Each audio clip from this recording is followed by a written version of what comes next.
yung motor ito. Grabe.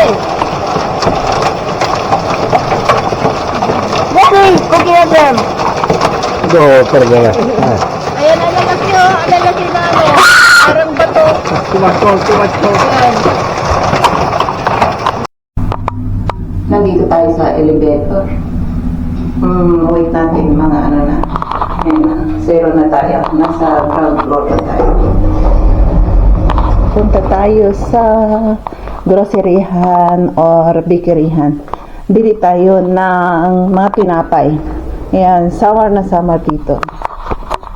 Ayan, dito tayo.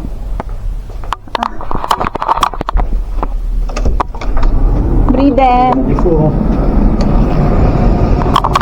Kapitbahay ko. Pinabuksan ko. Ayun, tingnan niyo yung ano, oh, sinasabuyan niyo ng tubig yung ano, daanan ng tram. Mainit na mainit kasi. Ayun, oh, sinasabuyan pa rin niya. Oh, yun doon. Yung sasakyan sa likod hanggang dito, oh. Yung ano, mahalakas kasi ang hangin kaya nararamdaman ko yung tubig hanggang dito sa ano, sa akin. Ayan. Tingnan niyo doon, oh. Ay, sinasabuyan niyo yung andaanan. Tingnan niyo ang mga tao. Ayan. Kanya-kanyang style ng pananamit. Ayan, oh, basa. Basa ang ano, oh. Mag-o-overheat kasi kapag hindi niya binasa. Ayan, dyan. Dito tayo. Tara, mamaya na tayo Dito tayo ng itlog. Ayan, grabe. At yan natin ng kunting asin. Ayan, ayan. Ano natin. Yan natin ang asin. Mag-aalas 2 na, ito ang agahan ng anak ko. Hindi pa kumakain ng agahan tanghalian. Kasi bagong gising. Tapos maglagay tayo ng toast bread. Ayan o. Ayan.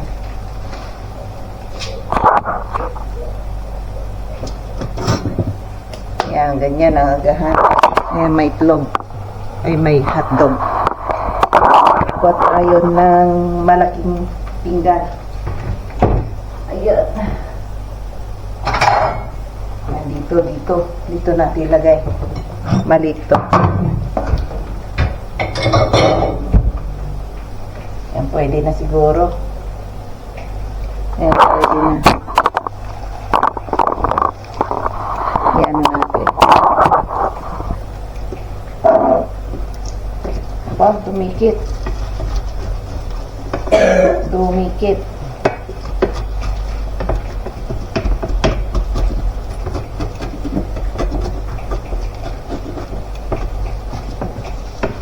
Ayan, dumikit.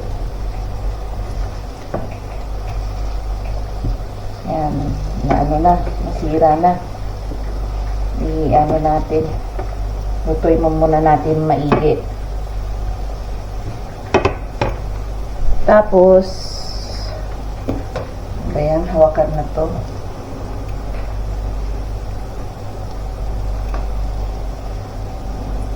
No, ilagay natin tong hotdog dito sa gilid. Para ano, ayan, diyan, ganyan ako magluto ng agahan ng anak ko. Ayan, iyan natin. Para iyan natin to. Ayan, luto na ang toast bread.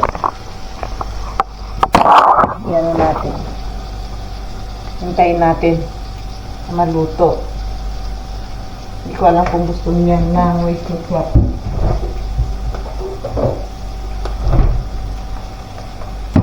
Yan, bahala na siya.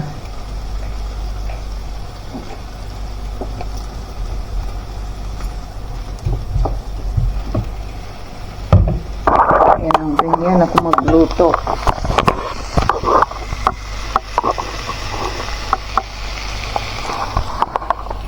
Ay, yung toast bread niya, ano na. Ang init ngayon. Super init. Grabe ang init sa Europa ngayon. Grabe. Ang sarap mag-swimming ngayon. Dati, di ba sa Pilipinas may dagat tayo? Hindi ako marunong lumangoy doon. Ang bahay namin sa Pilipinas is malapit kami sa dagat. Hindi ako marunong lumangoy doon hanggang sa ano lang ako, pang-pang. Ayun, dito na ako natutong lumangoy. Kunti lang, marunong ako kunti lumutang. Ayun. Pero pag nilubog mo ako sa dagat, hindi na ako malulunod, pero marunong na. Basta marunong na ng konti lang. Hindi masyadong eksperto. Tinuruan ako ng asawa ko rito. Sa kakaswimming namin sa swimming pool, natuto ako.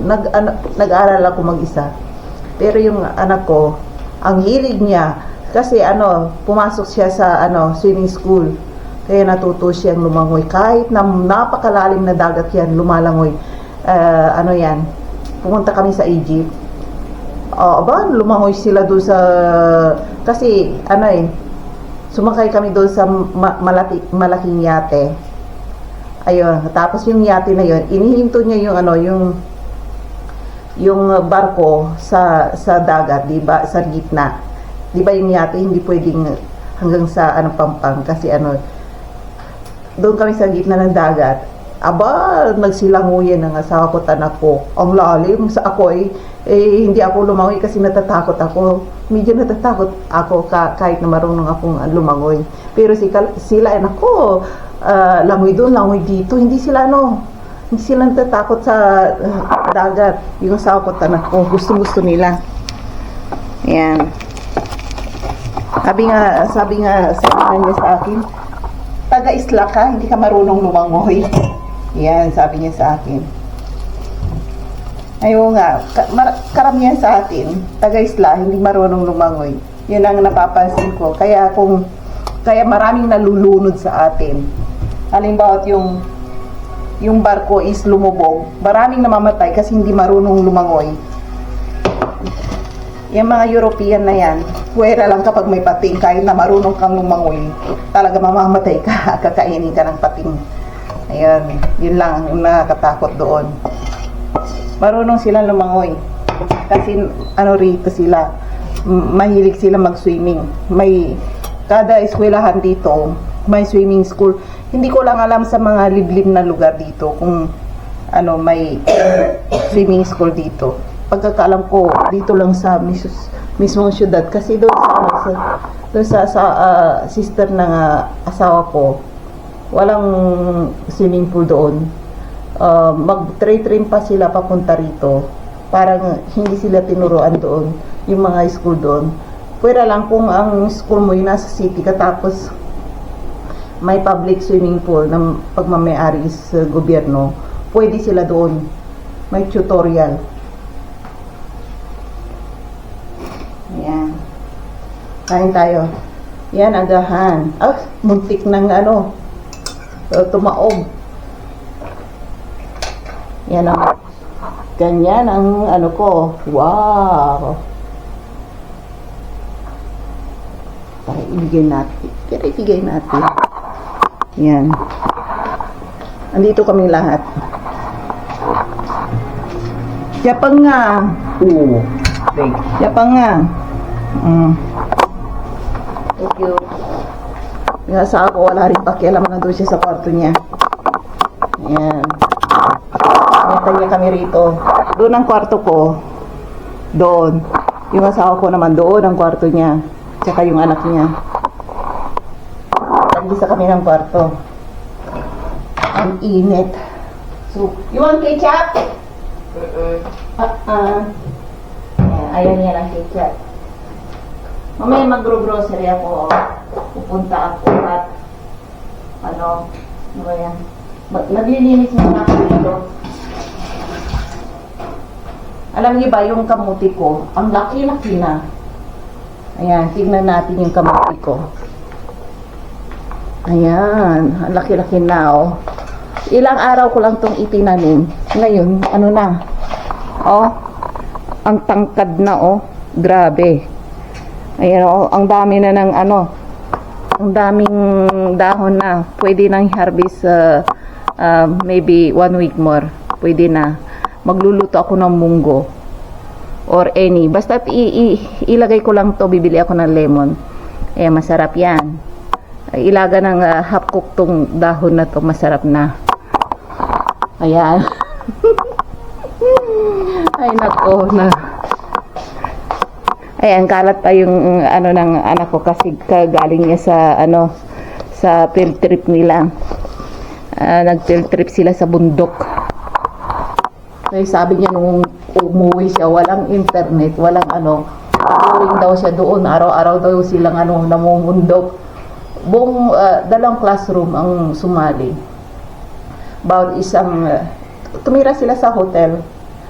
Tapos, about isang student, siningin sila ng, 3,500. 3,500, bali sa peso yon. Yan? Mga 12,000 or 13,000 peso. Yun nga lang. Pero kasama na doon sa yung pagkain nila, agahan nila, tanghalian, hapunan. Sa kwarto, sama sa hindi ko alam po ilang bata ang nandoon.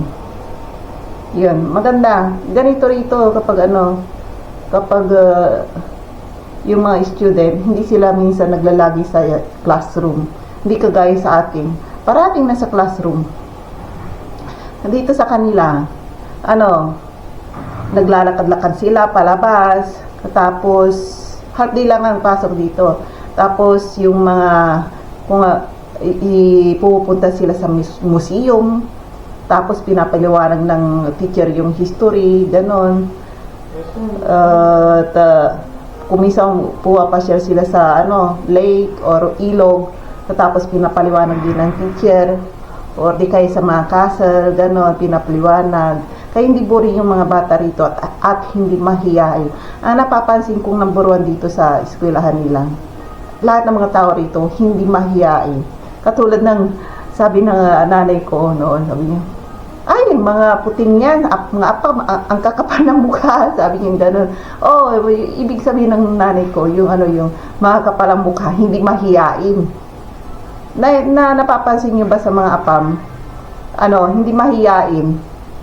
Kahit na basta hindi sila mahiyain, kasi sinanay sila sa school, nakikita ko. Di ba sa atin,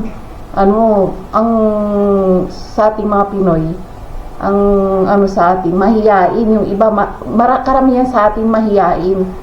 Para may pag-aalilangan, ganun. Sila dito hindi. Para makakapal ang mukha, hindi sila mahiyain. Oo. Yan ang number 1 na napapansin ko sa kanila. Basta't hindi sila gumagawa ng masama, hindi sila mahiyain. Kahit na napakahirap ng rito, ng pamumuhay nila, hindi rin sila mahiyain. Oo, hindi katulad sa atin, ang hirap ng buhay ko, ayoko pumasok dyan sa restaurant kasi ang mahal, sabing gano'n, pagtitinginan tayo, ang hirap ng buhay natin, sabing gano'n, yung bang may pag-aalilangan. Pero dito sa kanila, kahit na wala silang kapira-pira, ang kakapal ng mukha nila, para taas no pa silang naglalakad. Ganon ang mga tao rito, sila hindi mahiyain. Yun ang number 1 na napapansin ko. Napapansin niyo ba yung mga puti dyan na namamasyal sa atin? Kahit na pinagtitinginan na sila ng tao, wala silang pakialam. Mind your own business, sabi nila kahit na yung lahat ng tao is nakatingin sa kanila, tapos may nagbubulungan pa, gano'n. Wala silang pakialam. Ayun. Kaya, hindi katulad dito kapag halimba't naglalakad or Pilipina naglalakad sa atin. Mga chismosan, pinagchismisan na naman ako. Gano'n. Gano'n ang isip natin, ba may pagka-negative. Sila basta pag-usapan niya ako, wala akong problema. Taas pa rin silang naglalakad, kahit na pinagtitinginan. Kahit na yung magkaaway, kung minsan yung asawa ko rin may katampuhan sa work kasi ganito may problema sa work, nag-aaway silang ganon. Pero kapag nag-meet sila sa labas, parang professional sila, nagbabatihan pa rin. Parang showbiz business ba? Pagharap, hi, hello, and shake hand, and after, ganito, ganyan, yung bang pagtatalikod, alam mo na ugali, chichismis ka gano'n, o ikukwento. Pero pagharap, shake hand, gano'n sila, napapansin ko sa kanila. Ayan. Talaga ba naman eh? Mamaya na tayo magkwentuhan, gagala ko ulit kayo sa labas. Mag-grocery ako kasi parang kasama asawa ko kasi nandito siya, wala siyang work. Yan. At bukas, birthday ng anak ko, kakain kami. Tara na. At ang init. Ang buko gagawin kong ganyan. Ayan. Ba? May isa akong subscriber. Sabi, putulan ko raw yung buko. Bagay ba sa akin ang maiksi? Ayan. Iyan ako. I-ano ko kunti. Bagay ba? Hindi bagay? Kaya sabi ng asawa, kapag pinaputulan ko raw yung buko, magmumukha raw akong lola. Kaya wag ko raw putulan. Ayan. Kaya tagal na tong buko, hindi ko pa pinuputulan. Mga 15 years na. 15 years. Mga ganyang edad na. Ako, kung minsan wala akong magawa sa buhay ko, ginugupitan kong bangs. Tapos, parang sinisete ko ba, yung bang sinisib ko lang konti. Pero yung haba, hindi ko pinuputulan ito. Kung minsan maraming split in, hindi ko yung pinuputulan. At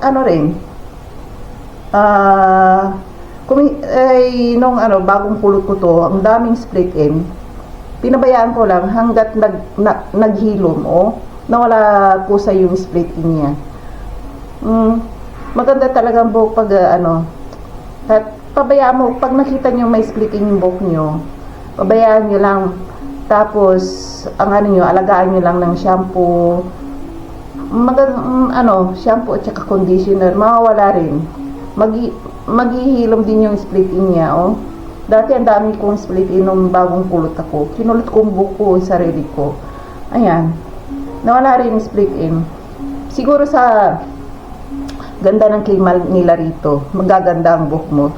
Pag sa malamig na lugar talaga, yung buhok mo, gaganda talaga. Lalambot.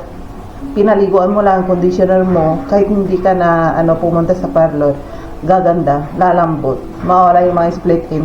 Nagkaka-split in ka lang naman kapag nasa arawan ka. Yung bang magbubukid ka, nasa dagat ka parati, ayun, tutubo yung split in. Ang pagkakaano ko lang, yung sa akin, tinutubuan ako ng mga dandruff. Kahit na anong shampoo ko, tumutubo pa rin yung bang, may nakikita pa rin akong dandruff. Ano bang gamit nyo sa mga dandruff dyan? Comment nyo nga kung paano, yung natural way. Yan, mamaya na tayo magkwentuhan kasi kasi shampoo ko lang kahapon, nakita ko na may dandruff na naman ulit ako. Siguro sa shampoo na nabili kong pangit. Ayan, maghanap ako ng magandang shampoo. Comment nyo dyan kung anong natural way para sa pangalis ng dandruff. Grabe, umuulan ng ice. Ayun bato. Ang lalaki grabe, umuulan na. Ayun. Umuulan, grabe. Umuulan ng ice cube. Ay, sarado ko. Tara, tignan natin doon sa kabila. Kung ano. Backside to!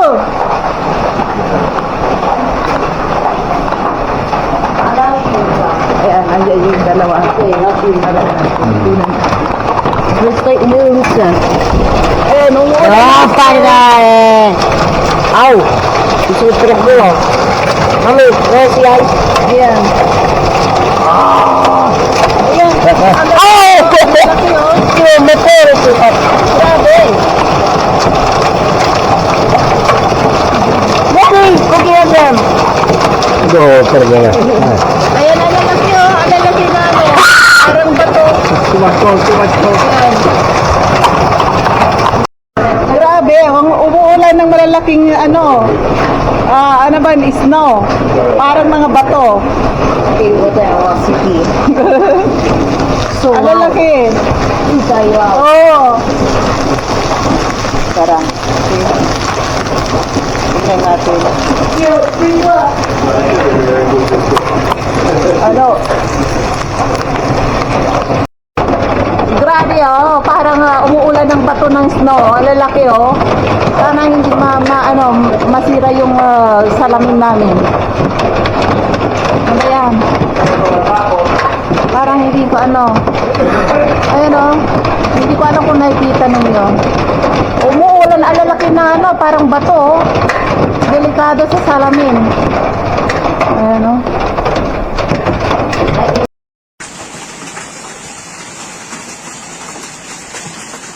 Nagparang sandra ka. Grabe ang ulan ng snow ngayon. Kanina ang init. Parang 40 degree kanina ng tanghali, alauna, 2:00. Ngayon naman, umulan nga, may kasamang snow. Ang lalaki ng snow ng parang bato. Natatakot ako baka parang baka mabasag yung salamin ng bintana namin. Ang lakas ng pata. Ang lalaki ng bato. Parang bato ng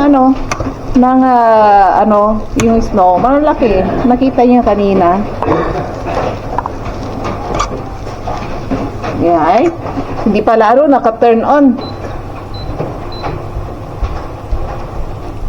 Ayan. Magsinangag tayo.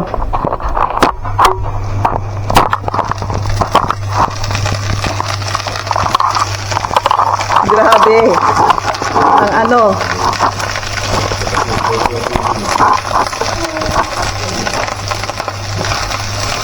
Ang laki ng ulan ng yelo.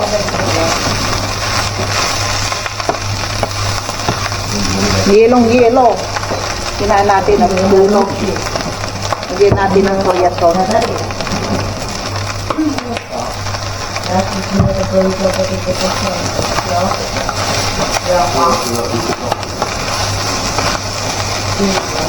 Lagyan natin ng kunting mantika. Tuwa ang asawa ko eh. Yung dalawa parang naglalaro ng ang lalaki kasi iba sa snow, iba sa yellow.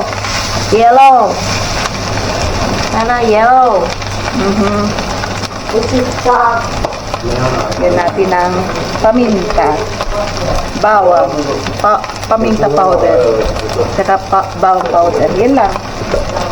Lagyan natin ng magic sarap para sumarap. Yan. Ayan, parang nasusunog na. Ayan na oh. Ang lakas kasi ng apoy. Ayan.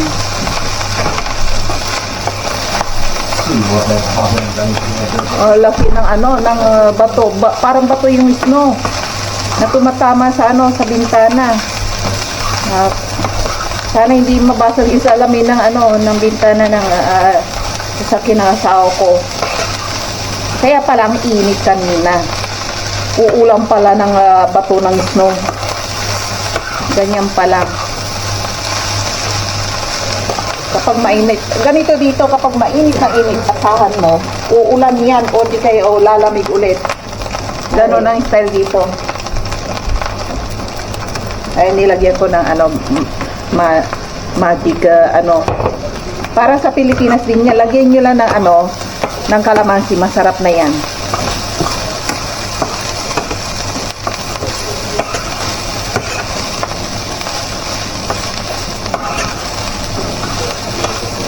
Yan, ganyan lang yan.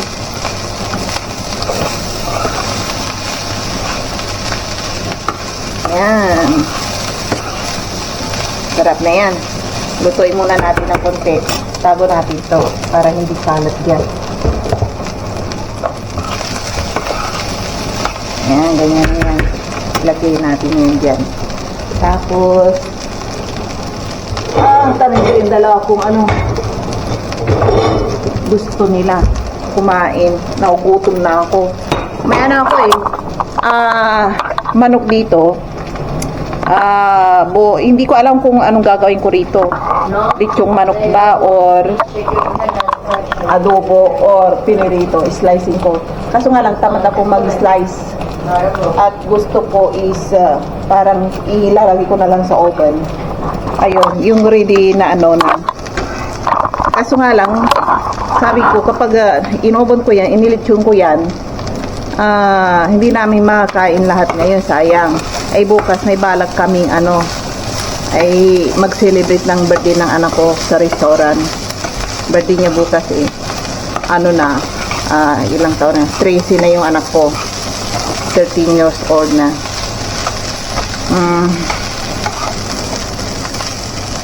Kakain kami sa Running Sushi, eat all you can. Marami dito. Lagyan muna natin ng maraming paminta. Masarap ang pag maraming paminta, medyo maalat, medyo maanghang ng konti. Yung sinag ko kuminsan, yung sa akin lang kasi ayaw nila dito sa bahay, yung may chili flakes, nilalagyan ko yung tapos nilalagyan ko ng lemon. Yung anak ko gusto niya lemon. Right now. Yan. Lagyan lang yan. Yan. Lagyan na natin. Patayin na natin.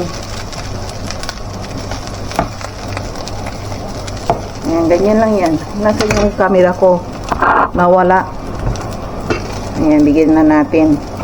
Kung sino may gustong kumain. Pang 2 katao lang to. Kapag kumain ng asawa ko, magsasayang ulit ako. Ang lakas ng ulan. Bala ko pa naman sanang maglakad-lakad. Iumulan. Ayan. Natin isa pa. Isa na plato pa. Isa na plato pa. Ito pinagkainan ng anak ko kanina. Tamad ako maghugas. Yan na lang siya kakain. Pinagkainan niya ng hotdog. Ayan. Okay lang yan. Sa kanya lang naman yan Ganyan ang mga tamad maghugas. Yan, yung dalawang yan. Pang dalawahan lang.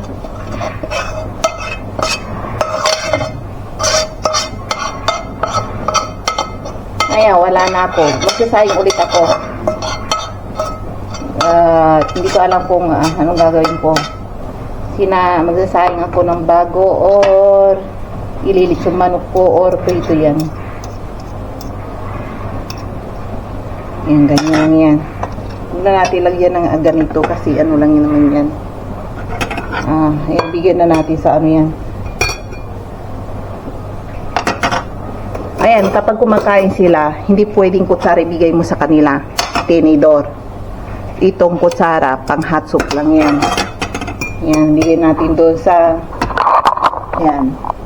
Ready na. Kakain ulit. Ayan. Tara. Tignan natin kung masasarapan sila. Tignan na yun. Yummy, yummy, yummy. Tignan na yun. Yan. Carrot! You want or no? Ayaw niya na may carrot. Kulo ko yan kung